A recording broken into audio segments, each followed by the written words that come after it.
Welcome to Kiran TV. Janasena Janasena Janasena దశాబ్ద కాలపు పోరాటం ప్రజాస్వామ్యం నుంచి ప్రజాస్వామ్యంలో ప్రజారాజ్యం నుంచి చూసి నేర్చుకున్న జనసేన పవన్ కళ్యాణ్ గారి నేతృత్వంలో 100% సక్సెస్ రేట్తో ఈ దేశానికి సరికొత్త రాజకీయ రుచిని చూపించిందని అనుకోవాలి.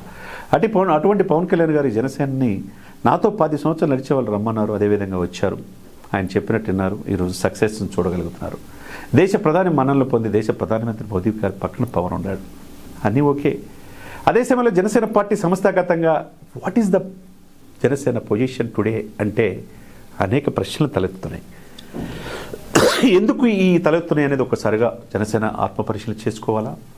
అటు టీడీపీ ఎందుకు లక్షల మంది 40 లక్షల మంది పై సభ్యత్వం ఉన్నాయి, జనసేన టీడీపీ స్థాయిలో ఎందుకు టీడీపీ అధినేత కలిసే స్థాయిలో ఎందుకు జనసేన అధినేత కలవలేకపోతున్నారని అసెంబ్లీలో కూడా విమర్శించే స్థాయికి ఎందుకు వెళ్తుంది అనేది ఒకసారి ఆత్మపరిశీలన చేసుకోవాలి.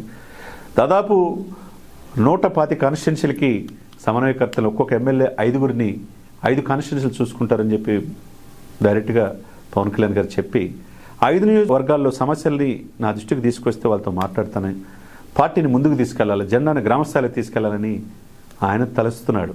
అంతా ఓకే. మరి నాయకుడు చెప్పినట్టు క్షేత్రస్థాయిలో ఉండాలి కదా. ఆ టీం కూడా ఆ విధంగా పనిచేయాలంటే అది కొద్దిగా తక్కువగా కనపడుతూ ఉన్నది. అదొక ఎత్తు. పార్టీలో క్రమశిక్షణ పేరుతో కొంతమంది సస్పెన్షన్ గురయ్యారు. ఆ సస్పెన్షన్ని ఎత్తివేయాలంటున్నారు. అది కూడా విచారించి ఎత్తివేయాల్సిన అవసరం ఉన్నది. క్షేత్రస్థాయిలో కొన్ని తప్పులు జరుగుతూ ఉంటాయి. షోకాజ్ నోటీస్ ఇచ్చి నిర్ణీత సమయం చూసి వాళ్ళ సస్పెన్షన్ ఎత్తేస్తే క్షేత్రస్థాయిలో పనిచేయడానికి అవకాశం ఉంటుంది. వాళ్ళని విచారించి వాళ్ళు తప్పు లేకపోతే. అదే సమయంలో పార్టీ సిద్ధాంతాలని పార్టీ ఆలోచనల్ని భుజాల మీద మోసే వాళ్ళని కూడా కనిపెట్టుకుని వాళ్ళకి ప్రాధాన్యత ఇచ్చి పదవులు ఇవ్వాల్సిన అవసరం కూడా ఉన్నది. ఇవన్నీ ఒక ఎత్తు అయితే ఈ రెండు పార్టీలు టీడీపీకి జనసేనకి ఎట్లయిన బీటలు వాటిల్లాలి అనే ఉద్దేశంతో వెనక చాలా శక్తులు పనిచేస్తూ ఉన్నాయి. ఆ సంఘటనలనే మనం చూసుకోవచ్చు. రాజ్యాంగం కావచ్చు, లేదా గన్నవరం ఇన్స్టిట్యూట్ కావచ్చు, ఇచ్చిన పదవుల్ని జనసేనకి ఇచ్చి తీసుకోవటం, జనసేన తక్కువగా అంచనా వేయటం అది మంచి పద్ధతి కాదు టీడీపీకి కూడా. అది బీజేపీ కూడా అదే చెప్తున్నమాట. అదే సమయంలో మనం నిన్న కందుకూరు ఇన్సిడెంట్ కూడా కావచ్చు, ఒక అమాయకుడిని ఒక వెహికల్ ద్వారా తొక్కించి చంపటం వల్ల బ్రదర్స్ ఇద్దరు కూడా చావు బతుకుల మధ్య హాస్పిటల్లో ఉండటం, ఇవన్నీ దేనికి సంకేతం? వైసీపీ ఇలాంటి నియంత్రణ ధోరణులు జరుగుతున్నాయి. అమాయకులంతా బలైపోతున్నారు. అనంతబాబు లాంటి వాళ్ళు దళితులు డోర్ డెలివరీ చేశారని చెప్పిన మాట వాస్తవమే కదా. అదే సమయంలో మీరేం చేస్తున్నారనేది కూడా ఒకసారి ఆత్మపరిశీలన చేసుకోవాలి. సంస్థాగతంగా జనసేన ఏం జరుగుతుంది, తెర వెనక ఏం జరుగుతుంది, తెర ముందు ఎవరు, నాతో ఉన్నది ఎవరు, ఎవరు మన శ్రేయభిలాషులని పవన్ కళ్యాణ్ గారు తెలుసుకో. పవన్ కళ్యాణ్ గారు తెలియదు ఏం కాదు. ప్రపంచ దేశాల మనల్ని పొందిన మోదీ గారు ఈయన పవన్ గారు తుఫాన్ అంటేనే పవన్ శక్తి ఏంటో, పవన్ వ్యూహం ఏంటో, పవన్ ఎంత స్థితప్రజ్ఞత ఉందో మనందరూ తెలిసిన అంశమే. ఎప్పుడు నేను చెప్తూ ఉంటా, ఓర్పు నేర్పు చేర్పు కూర్పు ఇవన్నీ కలిస్తే ఒక పవన్ కళ్యాణ్, ఆయనే స్థితప్రజ్ఞుడు. ఈ సమకాలీన రాజకీయాలపైన పూర్తిగా అవగాహన చేసుకున్న వ్యక్తి. ఏ ఒక్క రాష్ట్రానికి పరిమితం కాదు, ఆయన నేషనల్ పొలిటికల్ స్టార్గా ఈరోజు అవతరించాడు. అటువంటిది అంతా ఓకే, దేశవ్యాప్తంగా విస్తరించిన నీకు కన్నతల లాంటిది నీ ఇంటినంటే జనసేన పార్టీని సంస్థాగతంగా నిర్మించుకోవాల్సిన అవసరం ఉంది. సమర్థవంతమైన వారికి పీట వేయాల్సిన అవసరం ఉంది. పోటీ చేసిన చేయకపోయిన 175 నియోజకవర్గాలకి సమన్వయకర్తల్ని ఏర్పాటు చేయాల్సిన అవసరం ఉన్నది. వేరే మహిళా అధ్యక్షురాలుగా ఏర్పాటు చేయాల్సిన అవసరం ఉన్నది. ఐటీ పీపుల్ని ఏర్పాటు చేయాలి. అన్ని రకాలుగా అందరినీ తీసుకుని సమిష్టిగా పనిచేసినప్పుడే ఈ పార్టీకి ఉజ్వలమైన భవిష్యత్తు ఉంటుంది. భవిష్యత్తులో ముఖ్యమంత్రి గారు కావచ్చు, పవన్ కళ్యాణ్ గారు సంస్థాగత పార్టీని ఇది చేసుకోవాలా. ఎందుకు ఎక్కడ తప్పులు జరుగుతున్నాయి, ఆ తప్పు జరిగినప్పుడు ఎమ్మటే ఖండించే మెకానిజం ఎందుకు జనసేనలో లోపిస్తుంది అనేది కూడా ఆత్మపరిశీలన చేసుకోవాలి. జనసేన పార్టీ అంటే ఒకటిది కాదు. నెల్లూరులో ఆరోపణలు వస్తున్నాయి, గుంటూరులో ఆరోపణలు వస్తున్నాయి, విశాఖపట్నంలో ఆరోపణలు వస్తున్నాయి, రాయలసీమలో ఆరోపణలు వస్తున్నాయి. ఎందుకు వస్తున్నాయి ఈ ఆరోపణలన్నీ? పార్టీలో క్రియాశీలకంగా వివరించే వాళ్ళ పట్ల ఎవరు ఆరోపిస్తున్నారు? పార్టీలోని అంతర్గతంగా కుమ్ములాట జరుగుతుంది అనేది కూడా అందరి నోట మాట. ఈ అవకాశం ఇవ్వకుండా పవన్ కళ్యాణ్ గారు పూర్తిగా 1 గంట కాన్సల్టేషన్ చేస్తే చాలు.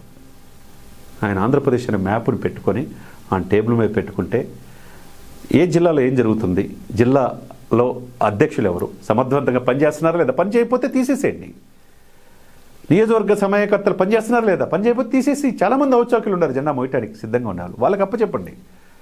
పార్టీలు పదవులు తీసుకుంటారు, ఇంతమంది స్టేజ్ మీద ఉండటం కాదు, పదవులకి న్యాయం చేస్తున్నారు లేదా అనేది పవన్ కళ్యాణ్ గారు దృష్టి పెట్టాల్సిన అవసరం ఉన్నది అనేది ప్రజల్లో ఉన్న మాటనే మనం కిరణ్ టీవీ సాక్షిగా చెప్తున్నాం. ఎందుకంటే చాలా కష్టపడి వచ్చిన పార్టీది. ఇది 15 సంవత్సరాలు కావాలని పవన్ కళ్యాణ్ గారు కోరుకుంటున్నారు. కోరుకోవడం అంటే క్షేత్రస్థాయిలో ఏం జరుగుతుంది, జనసేన పట్ల ఎందుకు భౌతిక దాడులు జరుగుతున్నాయి జనసేన కార్యకర్తల పట్ల, అదే టీడీపీకి జనసేనకి ఎందుకు సఖ్యత లేకుండా పోతుంది, మిస్ఫైర్ అయ్యే అవకాశం ఉంది, మనం దశాబ్దం నుంచి 15 సంవత్సరాలు పనిచేయాలని బాహాటంగానే పవన్ కళ్యాణ్ గారు పలు సందర్భాలు చెప్పారు. మరి ఆ విధంగా క్షేత్రస్థాయిలో ఎవరు నిస్వార్థంగా పనిచేసేవాళ్ళు పార్టీ పదవి తీసుకుని ఎందుకు పార్టీని ఎదగకుండా చేస్తున్నారు, ఆ జిల్లాలు ఎందుకు సంస్థాగతంగా ముందుకు వెళ్ళలేకపోతున్నాయి అనేది కూడా ఆత్మపరిశీలన చేసుకోవాలా.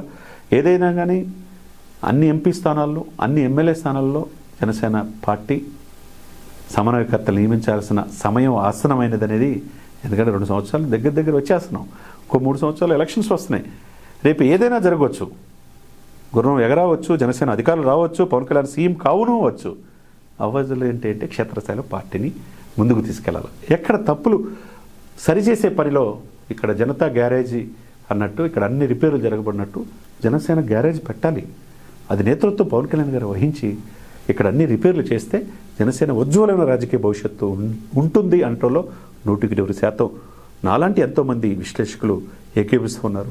సుదీర్ఘమైన రాజకీయ జర్నీ ఉన్నది జనసేన పార్టీకి. మోదీ గారి మనల్ని పొందడం అంటే మోదీ గారి దగ్గర అక్కును చేర్చుకోవడం మామూలు విషయం కాదు. అనేక 33 రాష్ట్రాలు ఉన్నాయి, కేంద్రపాలిత ప్రాంతాలు ఉన్నాయి. ఎవరికి లేని ఇది పవన్ కళ్యాణ్ గారికి ఎందుకు వస్తుంది? అదే సమయంలో పవన్ కళ్యాణ్ గారు తన పార్టీని తన ప్రాణపదంగా పెట్టి తన సొంత డబ్బు ఖర్చు పెట్టుకొని తన 34 కోట్లు తన పిల్లల డిపాజిట్లు కూడా తీసుకొని కౌలు రైతులకు ఇచ్చిన ఆ మహానుభావుడి పార్టీని కూడా బతికించుకోవాల్సిన అవసరం ఉంది. This is the right time. పార్టీని సంస్థాగతంగా నిర్మించుకోవాలా. ఎక్కడ తప్పులు జరుగుతున్నాయి, పార్టీ పదవులు తీసుకొని ఎందుకు పార్టీని ముందుకు తీసుకెళ్ళలేకపోతున్నారు అనేది కూడా ఆలోచించుకోవాలా, క్రాస్ చెక్ చేసుకోవాలా.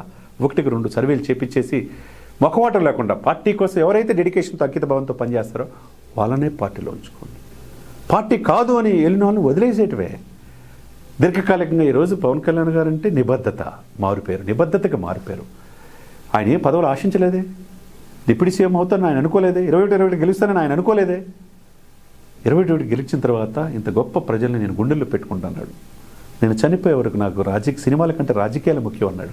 ప్రజల శ్రేయస్సే ముఖ్యం అనుకున్నాడు. అదే సమయంలో తన ఇంటిని జనసేన పార్టీని కూడా కరెక్ట్ చేసుకోవాల్సిన బాధ్యత ఉన్నది. ఇక్కడ అన్ని రిపేర్లు జరిగి కరెక్ట్గా వెళితే క్షేత్రస్థాయిలో జనసేనకి ఎదురే ఉండదనేది అందరూ చెప్తున్నమాట, అందులో నేను చెప్తున్నమాట.